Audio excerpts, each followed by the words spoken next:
friends, Ethan is here. Today we're going to be talking about robots, crazy robots. Beep, boop, boop, Okay, boop. what are you doing, dude? Yeah, that's my boy. It's my youngest, is Ethan. He's on that muscle. Yeah. All right, get out of here. This is my show. Can't take my show. Can't No. All right, go upstairs. I love you. Hey, everybody. My friends. Everybody is here. I'm so happy that you're here. I'm so happy that you pressed play and that you're paying attention. And buddy, you did great. I love you. I sent him. He's going upstairs with the Dan because today's show is, I don't think it's really for young kids because, you know, imaginations. And there's a lot of stuff that could be a little bit spooky for them.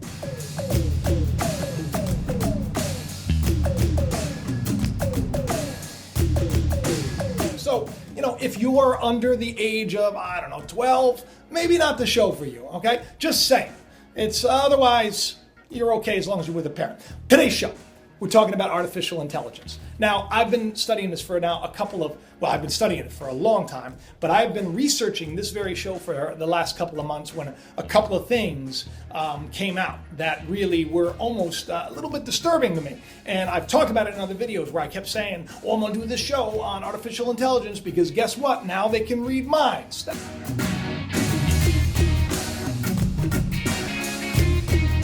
It's true. They actually can. What they do is they hook somebody up to an MRI machine and then they look at the activity in different parts of the brain, and then the computers, through their artificially aware algorithm, can actually figure out what that person is thinking. It is weird, but that's not just the end of it. Do you know that at the heart of our military program, artificial intelligence, they want autonomous drone systems. It's already happening.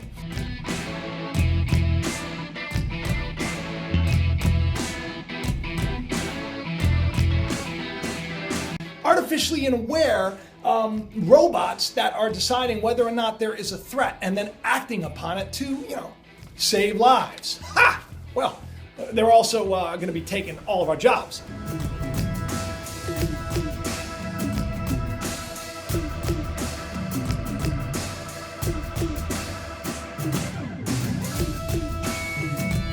If you saw the video that I did a long time ago on this, there is so much stuff, so you better be buckled up, people, because today's show is about artificial intelligence and the great threat that we face because of it.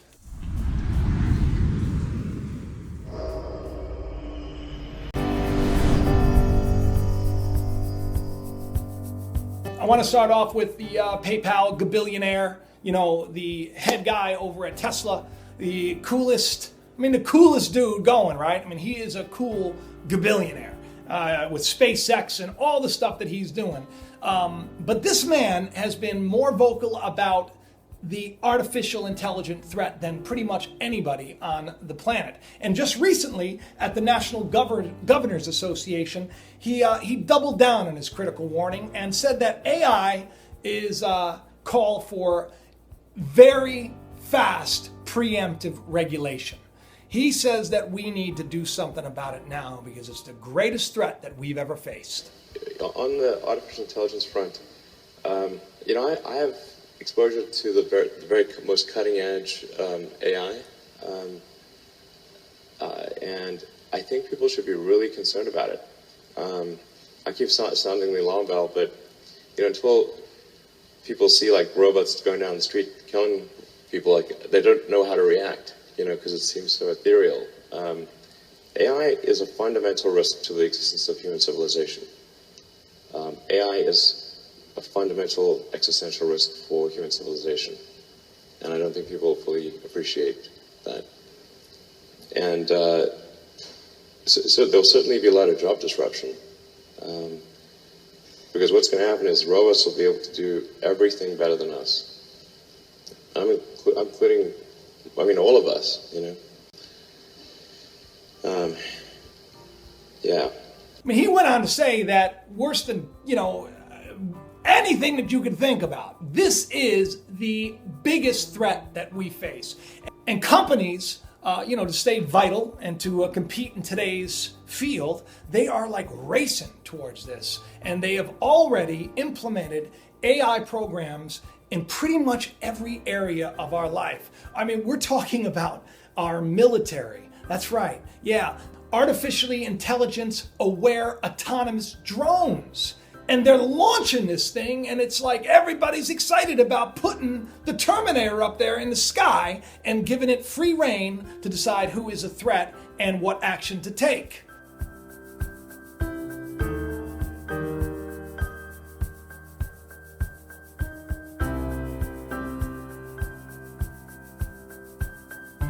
This is something that we need to worry about, people. This is something that we need to talk to our senators and people in positions of power about. We need to email them and say, you know, we need to do something about this. Let me tell you a little bit about how spooky AI can be. Google just upgraded, I talked about this, just upgraded their Google Translate, maybe about a year or so ago. But when it went online with this new artificially intelligent program, what happened immediately was the program created a language all of its own, so it would better, translate the nuances of language.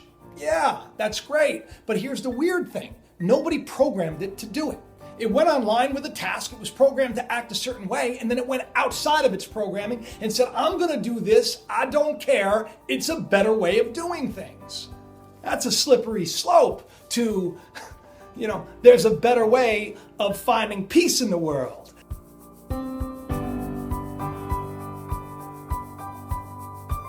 Yeah, that's right. AI right now, it's connected to healthcare, the healthcare system. Right? Pharmacies. It's already online. I mean, you have probably countless artificial bots or programs that are now running all over the place on the internet. And what happens if they evolve to the point where they can just, say, hey, we're going to change the dose of medication, or we're going to change this, or we're going to make sure a light turns red when it's supposed to be green, or hey, you know what? We're just going to disable a plane. Or better yet, since they already have this in our military, we're going to launch a nuclear strike. Yeah, I know this stuff. These are things that, fear mongering, Jacob. Fear. Oh, you're pushing fear. No, I'm not the only one saying this. Elon Musk, I've talked about. Stephen Hawking, I've talked about. There are a lot of people. I mean, there was like a petition of over 1,000 people in this industry that petitioned the government for regulation. The UN last year was supposed to do something about it. Nothing's been done yet. We need to look into this. So today I'm going to tell you a little bit more. Maybe open your eyes to a couple of things. You all remember when that AlphaGo beat the Go game? They thought that computers would never be able to rely on things like intuition or gut feeling, right? But because, Go has as many moves as there are, I guess, stars in the sky, that it really takes a little bit of intuition to play this game and to master this game. Well, after beating itself again and again and again and learning as it played itself, it took on this Go master and totaled him. And this was big news a year ago. Now imagine where we are now.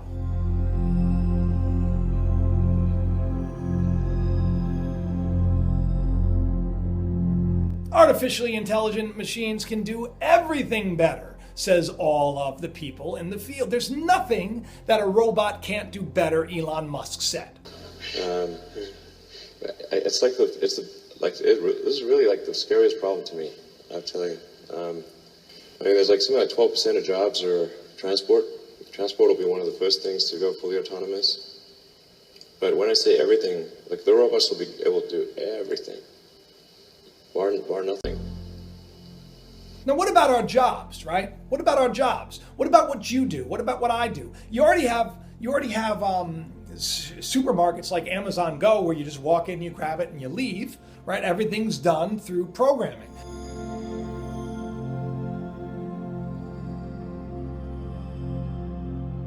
Well, there you go. How many people work in the register or doing this or doing that, just lost their jobs, right? Well, now you have fully autonomous cars. The Budweiser truck is already doing deliveries by itself.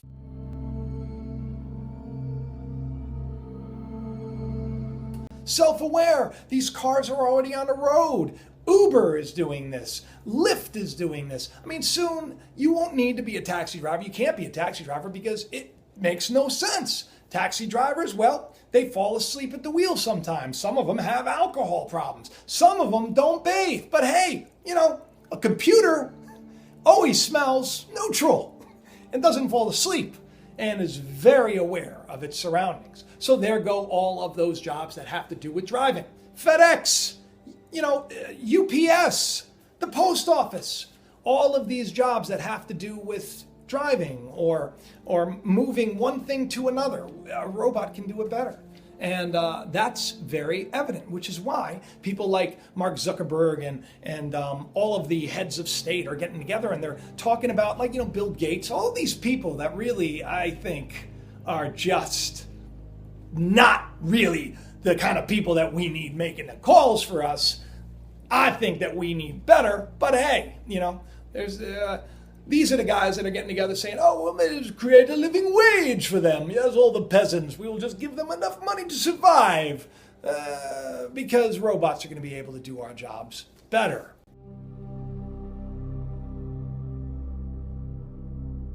Some people are going to tell me, oh, well, don't, Jacob, they can't do things like paint. Oh, really? Because they've already created their own art form. That's right. Artificially aware programs can paint. Take a look.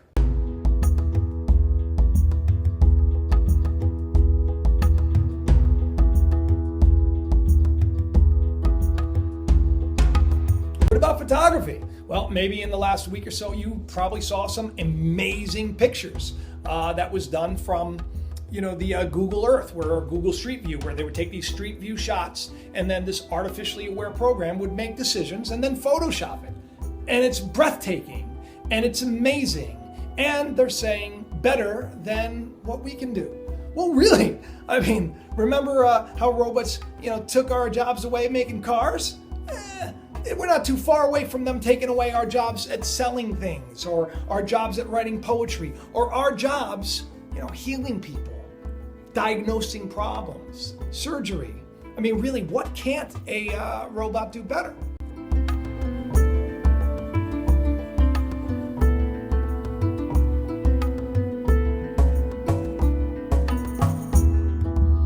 Kalashnikov, they're a weapons maker in, I believe it's Russia.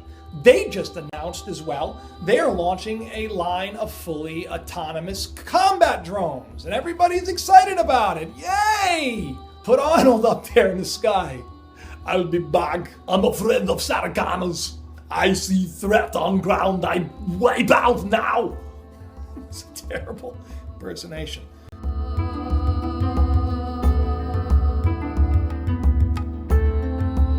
It's not just that. I mean, remember back on Halloween of last year, they have this thing called the Nightmare Machine. Isn't that sweet?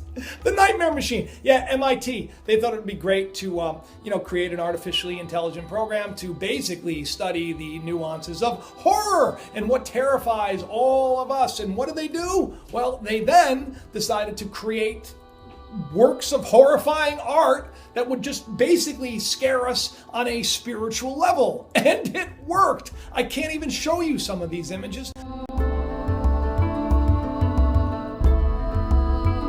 I mean, we all know that we're being spied on a regular basis, right? You have these AI bots, these programs that are scouring the internet, checking on us constantly. They know our likes, our dislikes, our interests. They know our buttons, which buttons to push, which ones to pull. They know everything about us because of our imprint on the internet that we leave every single day. We give them everything. How hard is it to manipulate people when you know which buttons to push? You get like a super crazy, intelligent, self-aware, algorithm working in the background, deciding that it wants to do this or do that. I mean, we already saw there was an experiment that Facebook did where it literally changed the news feeds to negative and changed another group of news feeds to positive, and then they documented how it affected people, and it affected people in a big way.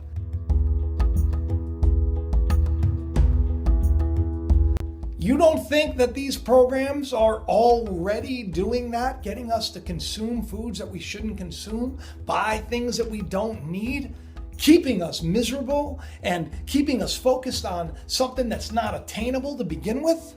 Focused on all the wrong things instead of realizing that we are more than we know and we don't need all of that nonsense and garbage to be who we were born to be, which is not some manipulated meathead.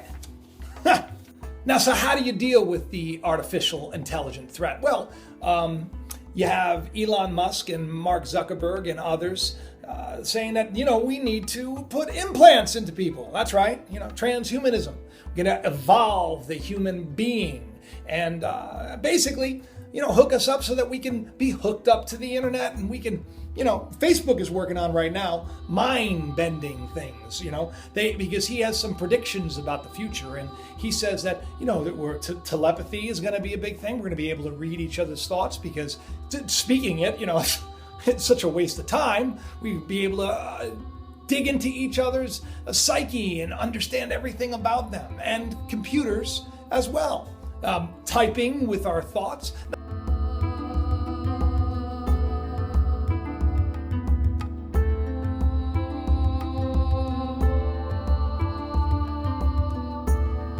Now listen, this for people that are paralyzed is a beautiful thing.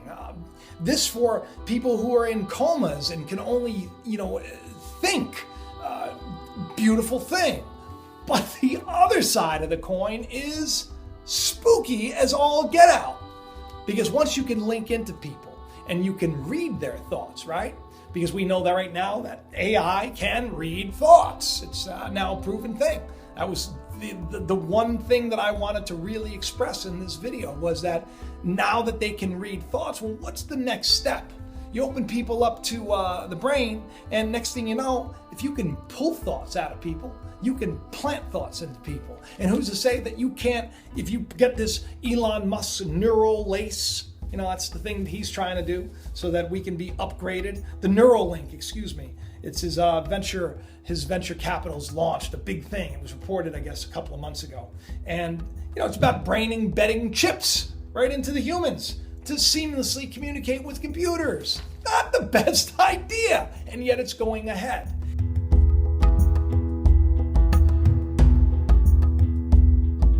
Even though Elon Musk sees that this is such a terrible thing, his Neuralink and Zuckerberg's idea of telepathy, the way they can go about this can literally then have an entire population that is programmed to do exactly what they tell you to do.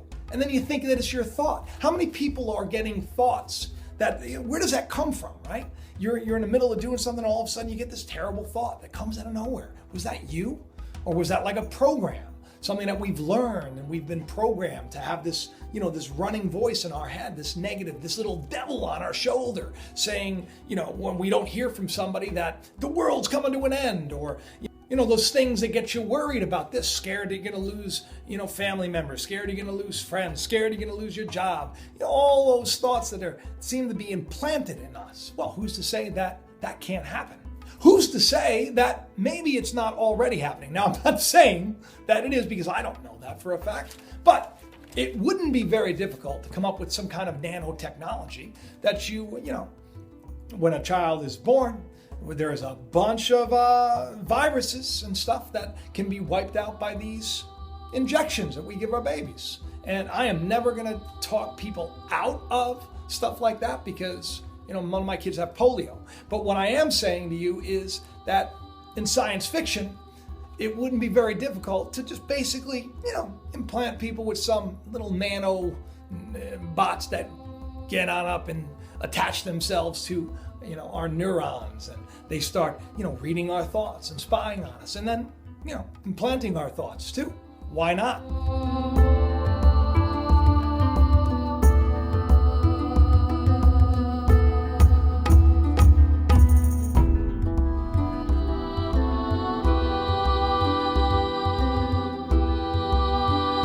Why not?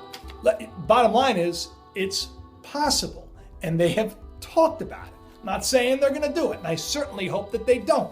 But I do know that the threat of AI is a big deal. And I do know that people aren't discussing it. And I do know that our government, the Pentagon, the CIA, they are knee-deep in artificially intelligent algorithms already.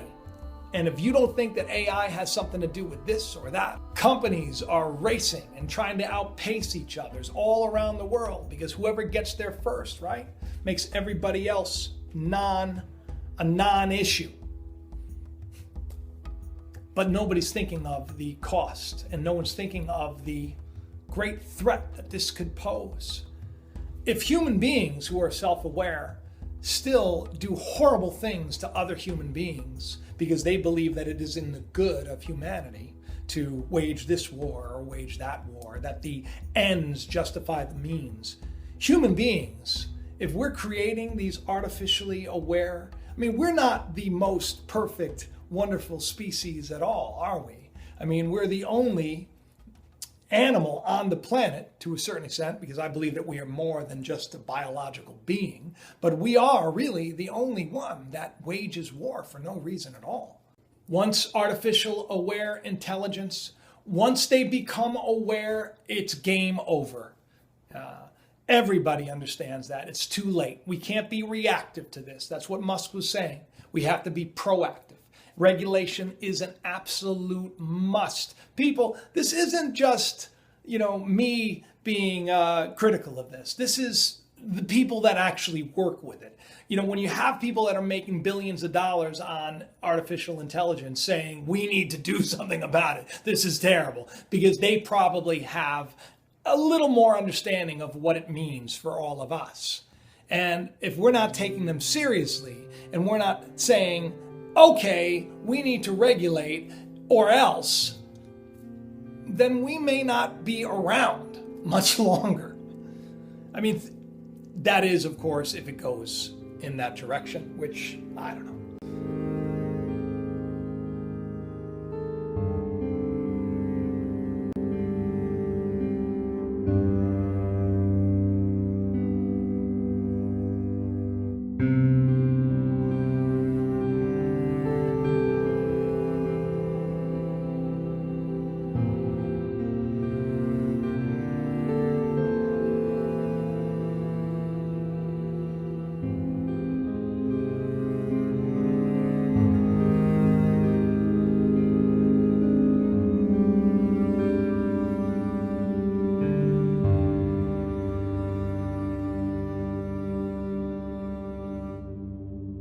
That is, of course, if it goes down that road. Now, I, for one, I'm hoping that this all comes to an end very, very shortly. I'm hoping that the whole system, everything gets turned upside down on its head. And I hope that people within, like the lights go on. That's what I'm hoping for. I'm hoping that one day everybody understands the truth, that we need to love, and until we love, we will never be free from this prison of death that is the New World Order. This trap, this plane of existence that is fueled by consumption and misery. I'm hoping the lights go on, and I'm hoping that it doesn't take an artificially intelligent threat to do that. But sometimes people need to be stepped down a couple of notches before they realize they should be building instead of tearing down to begin with. In any event, I love each and every one of you. I want to thank you all for checking this out. And, if you're interested in more of these kind of videos, I have them. Go to the site. Please do subscribe. Please do share with others. And please remember that on my last video, I'm going to have Ethan check about 5 people who commented are going to get a free copy of my novel and some other goodies like posters and blah, blah, blah. So if you haven't checked out yesterday's show, check it out and just leave a comment and say, hey, I want the book, Jacob. And I love each and every one of you. And I hope that you give somebody a hug and realize that you are worth more than you have ever believed. And I love you. Talk to you soon. Bye-bye.